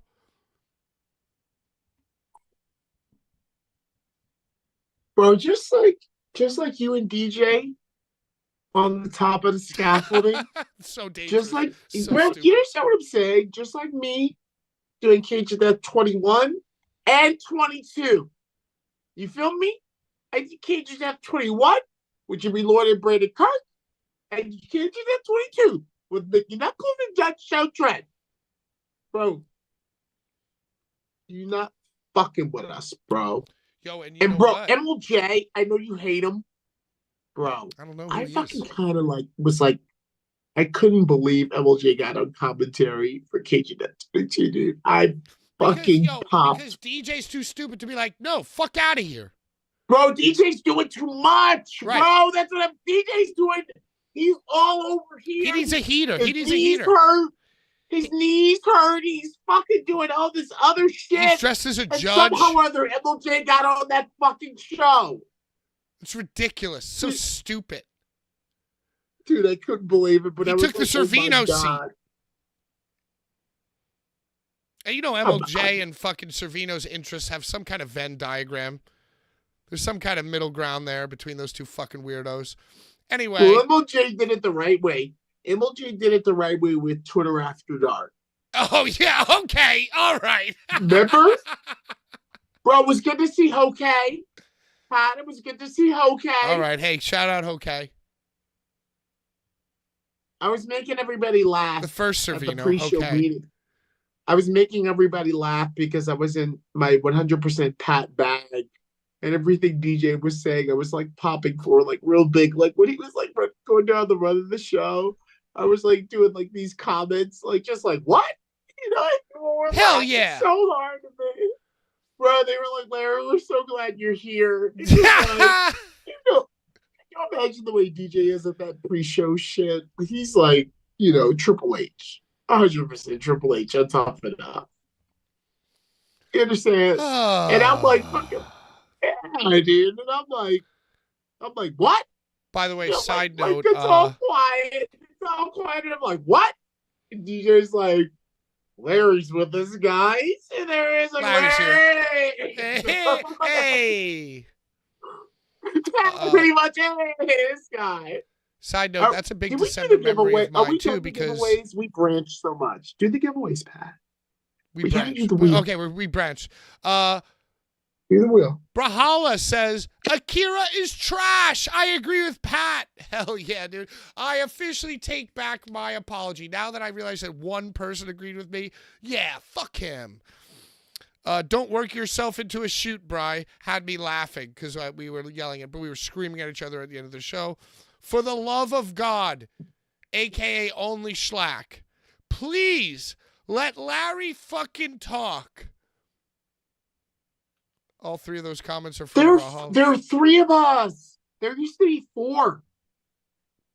It's hard. Yeah, we just love cannibalizing each other. Wesley Easter, friend of the program. I have a sneaking suspicion that Wesley Easter is the gentleman that I did not send the Vince shirt to, but I could be mistaken.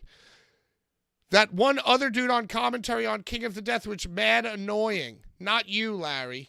Larry, who is this gentleman referring to? Pat, do you know when you see somebody, you can tell there's somebody?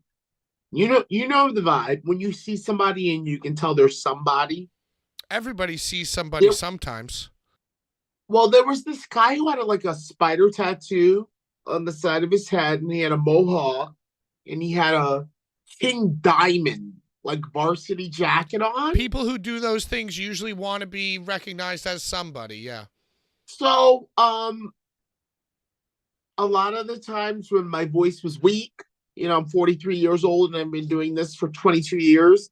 When my voice was weak, when I was fucking talking to Human Tornado and drinking, you know, I would let Kevin Gill just do his shit. And he would have this guy, I think his name's Vinny something. He's somebody, Pat. Vinny, not Vinny Dudes, but Vinny oh my God, is it Vinny Stigma? Is that who that is? From fucking Agnostic Front or whatever the fuck? Yeah, that guy jumped on commentary several times. And hey, I was how like, you I don't doing? care. It's like Schlack if Schlack was 98 years old. Dude, I was like, I don't care. I'm going to go eat a tangerine and get my pipes right for the main event. You know, I'm going to go smoke a cigarette. Tornado, fuck it. Do it, Kevin Gill, do you. And that guy was up there, Vinny Stigma. And I was acknowledging this guy as being like, yo, do this shit with Kevin Gill. You seem to be into it. You seem to be somebody. So fucking make our shit hype. And I'm going to go rest my vocal cords because I've been up all night with Hoodfoot and Bobby Beverly in the Airbnb. So you do it. You know, Pat, you know the vibe, bro. You know the vibe. Bro, I'm like, do this shit, bro. I'm busy. And that guy was on commentary a bit. And I didn't even care. Vinny Stigma, making fun of the combined age of Vinny Stigma and Vincent Stigma, I'm sorry, and Kevin Gill is what got me fired from Outlaw Wrestling. Right here on this show, I said that they are friends because they're old friends because they went to school together in 1906. And I was sent a screen recording of that very comment. And 3 days later, Sean had a job. So, hey, orbit. And someone was shitting on Kevin Gill, being like, Kevin Gill is intolerable and Mike can tell. Hello, fellow kids. Hello, fellow deathmatch fans. I'm Kevin Gill, and this is my younger brother, Vinny Stigma.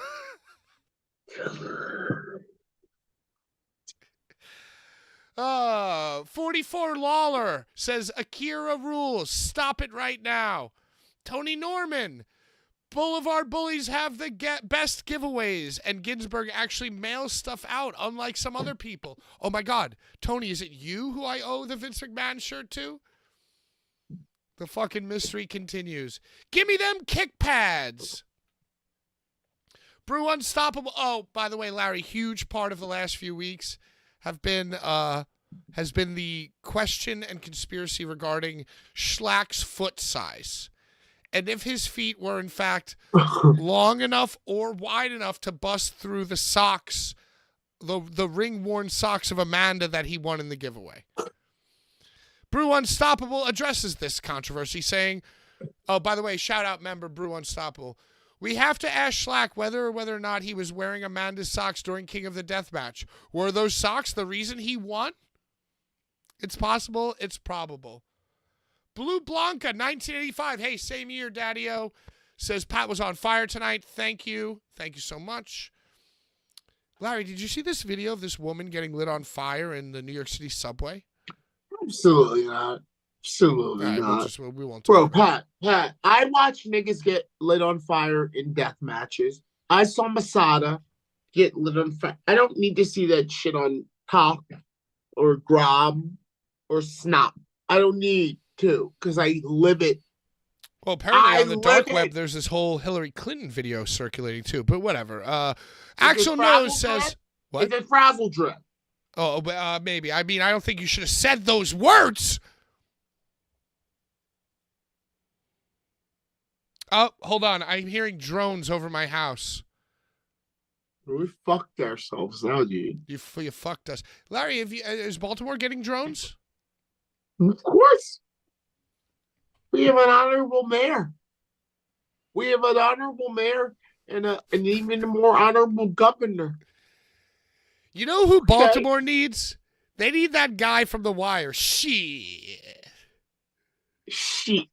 Yeah, I know who you're talking about, but I don't know. Or at least Carcetti, dude. You need Carcetti. Carcetti wouldn't fuck with no drones. Unless they were Barksdale drones. Are they?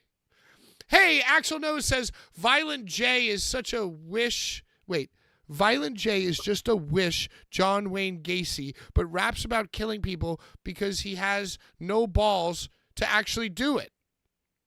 Okay, I'm not really familiar with the Insane Clown Posse, except I tripped on acid and managed Casanova in a JCW match against Big Joe once.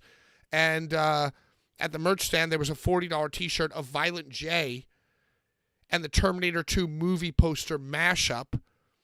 And much like the Larry Price is Right, much like the Schlack long sleeve print, much like the Randy the Ram t-shirt at CZW, that Violent J Terminator 2 shirt I should have bought.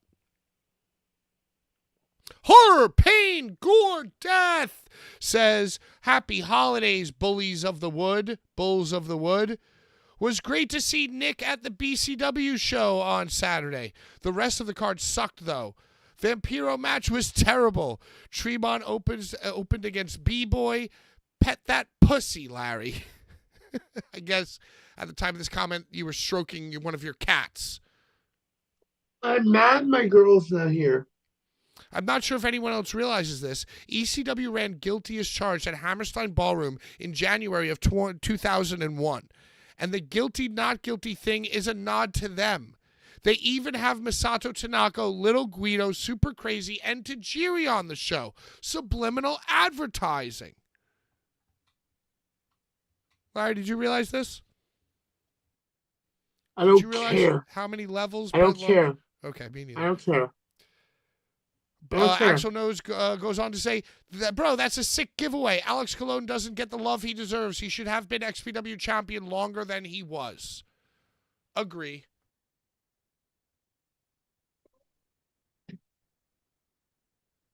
Yeah, I don't care about what GCW is doing. Listen, I started GCW. Do you understand what I'm saying?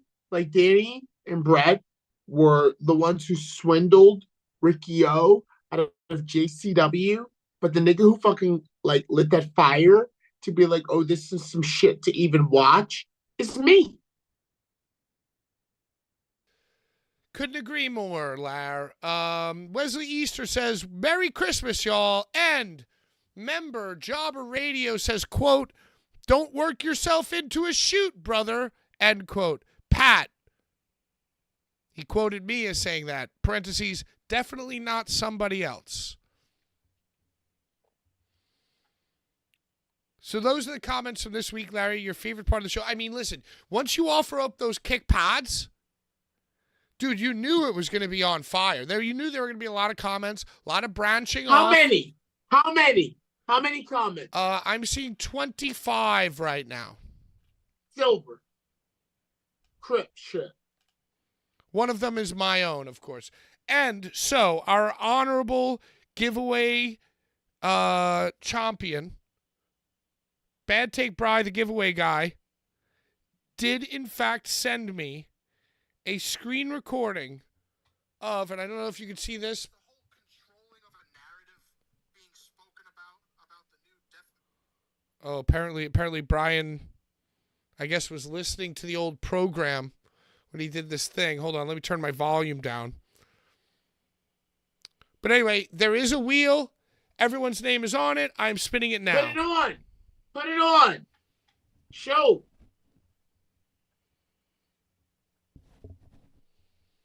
It looks like Wesley Jobber Radio. Jobber Radio wins the kick pads and the exclusive giveaway. Yo, new rule. New rule. I'm going to say it right now. New rule to everybody listening. If you do not DM one of us your address within 1 week of winning whatever the giveaway is, it's going to the next person. Do you understand what I'm saying? Because we do our due diligence. We get shit.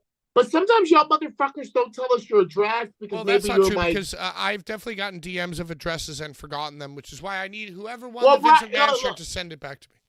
well, I've heard that but that's you. That's not all of us. DM us either Pat or Gens or Lila. Let us know your address so we can send you the shit. I got all this shit for shipping. I need your address. Right. So the way to DM you is best on Twitter or Instagram or through Blvd Bullies Twitter or Instagram. All of them. All of them. Just do it. Just do a DM. Catch one, catch all. Yeah. You could also join Blvd Bullies Elite on Facebook. You'd also join the Blvd Bullies Discord if somebody's a member of the Discord and wants to drop the link. You know, it's kind of dead after my Thursday co-host, Prince Havoc, went scorched earth. But it's still a thing. So you can get in touch with us. But yeah, I agree. I guess we're getting a little backed up that people aren't sending their stuff. Larry, the people want to know what you're smoking. What? What are you smicking? Smicking? What's in the What? bong?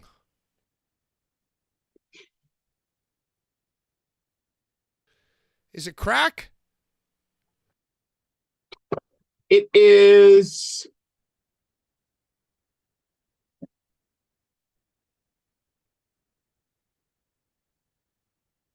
rose popcorn. Rose popcorn. Rose popcorn. Rose popcorn. Rose popcorn. All right, now that we know that, I think we have a little bit of time left. We went through all of our parts of the show. You know, it's nice, like, without the deathmatch drama, we could really stretch our legs out. One thing that we didn't talk about the Cage of Death is the main event. We didn't get in depth with Mickey Knuckles and what her vibe and interaction with you was, Larry. What Joe Dredge and that sorry son of a bitch Stephen Jory had to say for himself at their first ever Cage of Death main event. My question that I very much care about is, did it take them 1,000,000 years to set up the cage?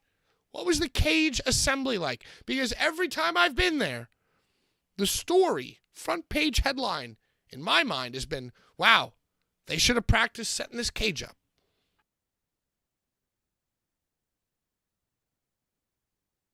Pat, you and I know that when the cage goes up, go out to the parking lot, smoke a blunt.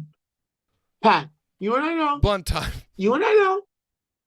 You and I know that when the cage starts to, when Scrawny and Tommy and all the motherfuckers get to step in the cage up at 2300 Arena, you go into your car, you roll a blunt. You don't even have to have the blunt rolled. Roll it right there at the car and fucking tailgate. So I went out to my rental to smoke my blunt as soon as I told everybody, Redacted's over there selling merch. His hot girl, Mackenzie's over there. Happy birthday, Mackenzie. I told everybody about the merch. And I went out to my car, my rental, to smoke my blunt. 45 minutes. 45 minutes. I mean, I feel like that's because Pat, they took the ropes down. Pat, they took the ropes down. It wasn't just cage setup. It was like, take the ropes off, cage up. So ropes down, cage up, 45 minutes. I smoked my blunt. I went out there with the rawest motherfucking voice of them all. And I told every motherfucker that it's time to go down or it's about to go down. Yo, Jordan Oliver was in the building in a long black trench coat. Did you hear what I just said, Pat? Jordan Oliver. He was all was in the Columbined building. up. Bro, ready to fucking spray motherfuckers. I'm ready to matrix it up. Bro, Marcus Mathers took Rich. Bro, it was a mega event. There may not have been 1,200 people, 1,500 people, 2,000 people, which are the crowds you and I were at, Pat. 2,000, Pat, at 2300 Arena. We were there. It wasn't that crowd, but bro, it was an all. Joe Gacy was there. It was quality. DJ doesn't know what he's doing, but he knows what he's doing. So how was the actual match? How was the Cage of Death match? It was just one-on-one in the cage. Okay. I'm glad you asked me this. I felt the explosions happen like boom, boom, boom, boom, boom. I felt like there was no time in between the booms. There were booms, and I appreciated the booms, but I just felt like it was boom, and then your boom, and then my boom. And I was like, I want to see some worky. I want to see a little worky in between these booms. And they're like, boom, boom, boom, boom. Go home. Well, they took off panels of the cage to have like barbed wire and tubes, right? And did those all have explosions connected to them, those panels? So we didn't know. Which panels had explosives on them.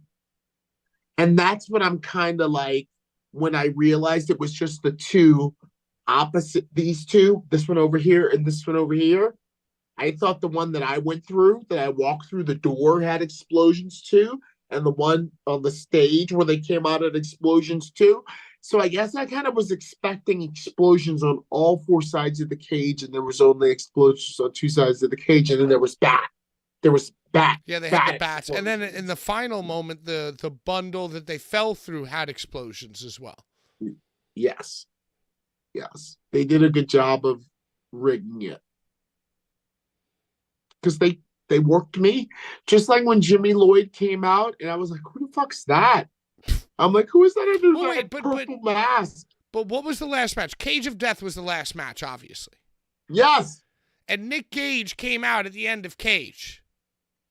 Because they took a belt and they tied it around Mickey's neck and they pulled it on the outside of the cage. That cunt, Stephen Jury, like basically strung Mickey up like an animal. Now, is this before or after she won the match? After she lost. After she lost. After Jumbo Man, after they did the double Russian leg sweep, boom. Right, because Jumbo Judge Man- Joe Jumbo Dredd Man, just we got was all his like- arm. He just got his arm barely over her. Yes. And Jumbo Man, shout out to lifted him for having a keen eye. the keenest.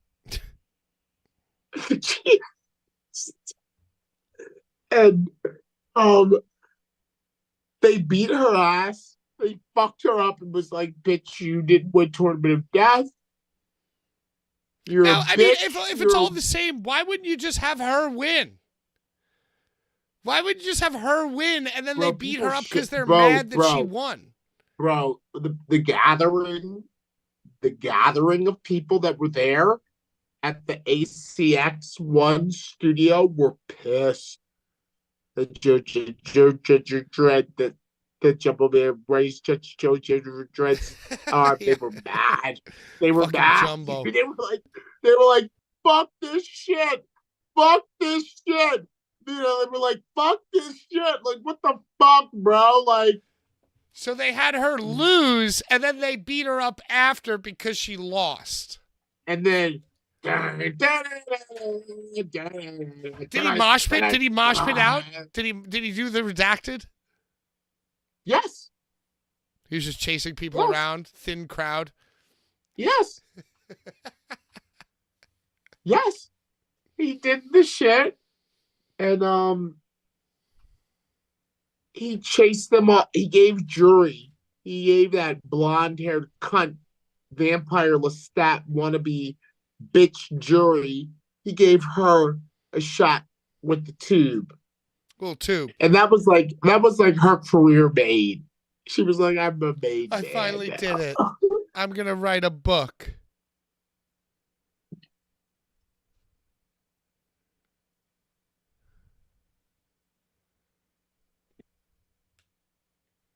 Yeah.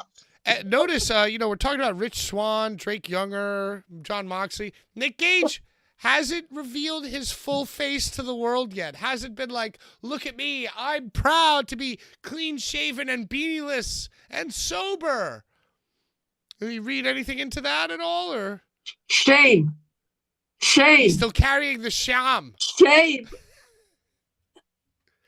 You know what? When he comes back to GCW The Hammerstein. at the Hammerstein Ballroom, Shaved, shaved, fully shaved. Did you see Brett outside of the Hammerstein selling tickets? Did you see him? God bless him. He feels the pride. I have the quote. You want to read the quote? Sure.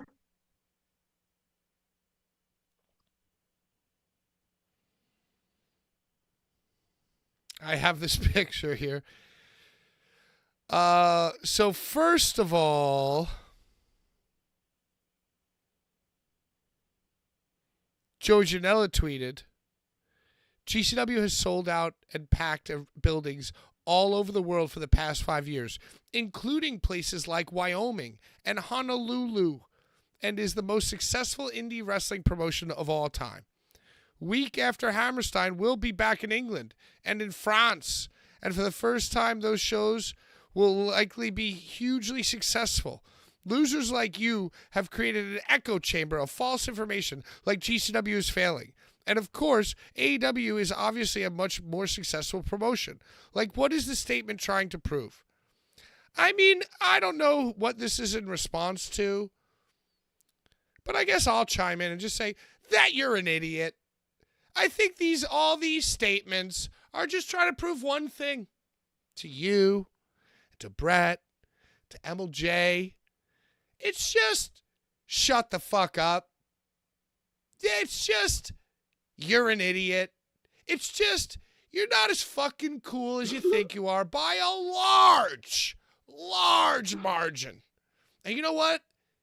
If I know that you guys weren't sitting at the most popular table in the lunchroom in high school, so maybe this is where all this comes from. And yeah, sure, maybe you are, but just shut up about it. Who cares? You're an idiot. And fuck you. I guess that's my response to that.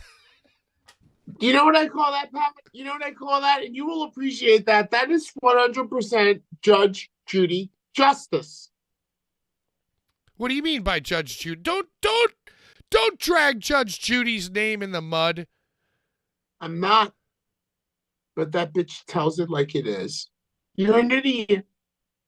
Bro, you're an idiot. You're an idiot. Okay, so here's the Brett Lauderdale tweet or quote or whatever. And by the way, he's just kind of retooling and redoing his first big speech, because he had to make a big speech at Hammerstein the first time. So this is kind of like a remix of that. GCW came from nothing. There was no security blanket. We made our name and earned it in the streets after I used and alienated Danny DeMonto. Did he say that? No, I added that on. These last 2 nights, I left my family at home. What? I heart you. Whoa, Brett, be careful. Don't mess with Brett's family, Brett. And return to the streets. 34th Street to be exact. Yeah, okay, cool. So you're on the streets. Oh, my God. Yeah, you came from the streets. To hand out flyers in the freezing cold. I was real chilly. When the going gets tough, the tough get going and fucking going until the wheels fall off. Laugh or clown me if you want. I'm proud to be out here. Did Brett say till the wheels fall off? I'm adding. Did Brett say till the wheels fall off? No, I'm adding flavor. I'm adding ironic flavor to it. Okay. You're sad. You're a fucking sad. Laugh or clown me if you want. I'm proud to be out here grinding and hustling, and I'll earn every ticket sold. I felt GCW bride tonight in my heart. We came from nothing. I came from nothing. I live for this shit. Bring it on. P.S. By nothing, I mean I grabbed the ass of a wrestler's girlfriend and got made into a referee. Thank you for that, John Zandig. P.S. Thank you for kissing me on the mouth last night, MLJ, to keep me warm. Yeah, this is all a quote, Larry. Some of it I added some flavor to. You can't fuck with me while I'm drunk because I'm like, what? He said that? So yeah, hey, you know what? Guess what? Some of us were flyering for our own endeavors before we owned a fucking company that was already successful and failing. Some of us were doing it as referees. Some of us were doing it as ring announcers. Some of us were doing it before I was a panicked owner. Oh, you're flyering outside for your show at Hammerstein Ballroom? Try flyering outside for your fucking show at Amityville South, dude. Try selling tickets to your show at Amityville South. Try actually starting from nothing. Try actually starting with an original idea. An original fucking idea. Not just, I'm going to beat up CZW because I'm quanky. Hey, Danny. Hey, other biggest piece of shit around. Want to start a company that steals all the people from CZW? Hey, want to take this promotion that gave us and a bunch of people we claim to love and respect, like Marcus Crane and Danny Havoc and Brain Damage, you want to bury that company? Fuck that company. Let's do it, man. Yeah, cool. Great. Cool. Try flying for an original idea. Bitch! Mm-hmm. And you know what? Shout out to everyone's families, too. Yeah. Yeah. We love love families here on the program. And all of the kids. Yeah. So good job. Huh. You basically Weird Al'd your way into selling tickets 5 years in to a show that you're so desperately needing to sell tickets for that you booked Chris Jericho. Yeah, he's not it right now. No. He's not it. And he's so not it that I think that he's even benefiting from this more than they're benefiting from him. Yeah, it's like he's like, oh, I'm not it anymore. Well, and this is what I said last week that kind of started the whole thing. And this is just, I'm just pontificating. I'm just drunkenly, we're in the brownout section of the show. We're drunk. Oh, it's 9:03 though, but like, come on. You want to go? Well, do our thing, but I No, you know what? Let's go. Let's go, and I'll continue this in after hours. Is that cool? So if you're a member of the show, I think, and look, the after hours show will evolve as time goes on. I think I am going to show some Ring of Honor Bullies videos, the one that Larry got us into, Pat's first ROH show. I think I might show some Drunk Santa. I might show some Drunk Santa. Oh, that's a good one, Drunk Santa. I might show some Drunk Santa, and we'll do a Q&A. Santa. And if you guys really want to hear and like dissect the web of, whatever the fuck is going on, I think it's going to be me right here like this. But instead of Larry's face on the big screen, we're just going to have like my internet browser. We're going to watch YouTube. We're going to read tweets. We're going to connect the dots. I like it. I'll answer questions, and Larry can go, and we can unravel the GCW conspiracy and talk about whatever else you want in the now new third hour of the Blvd Bullies programming. I got, remember, a whole case of Corona. But I think we might start at 9:15 because I'm going to see if my weed guy can get here in the next 11 minutes. He lives close. Okay. You're good. So, Larry, do you have any final thoughts, feelings, messages for our fans on Christmas Eve? And I'd love to hear your favorite Christmas movie. I was a little scared about this season because Sean left us. Sean and I are born on the same day, so I immediately felt a camaraderie with him.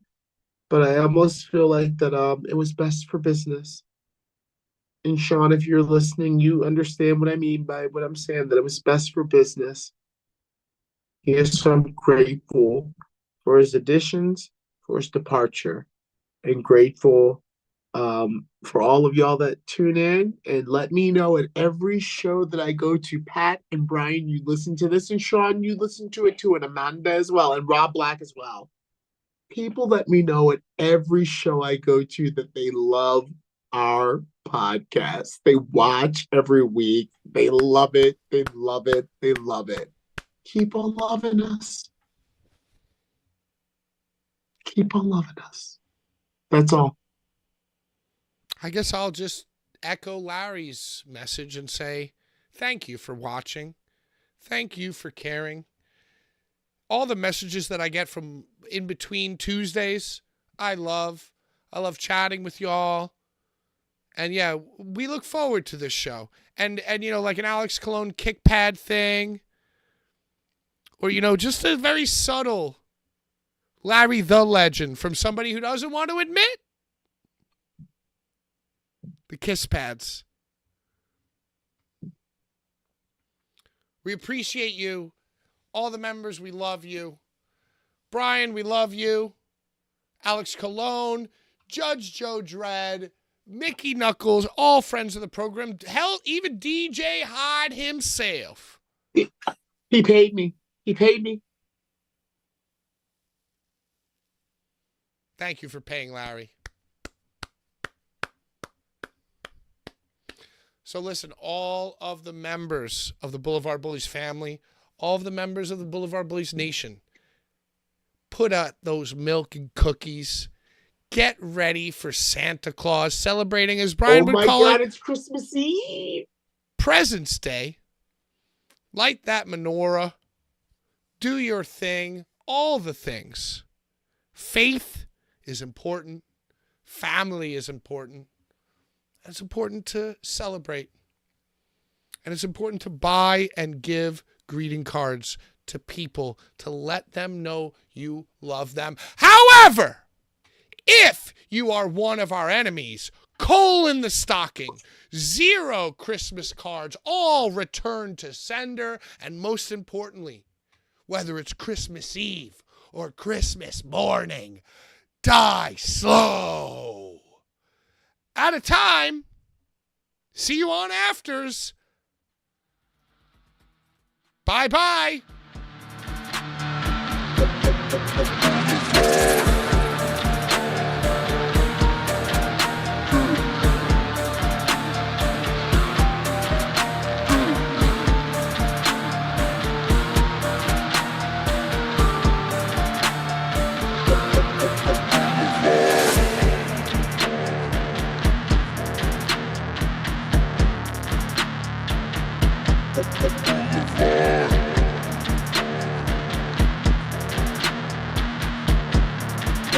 Boulevard.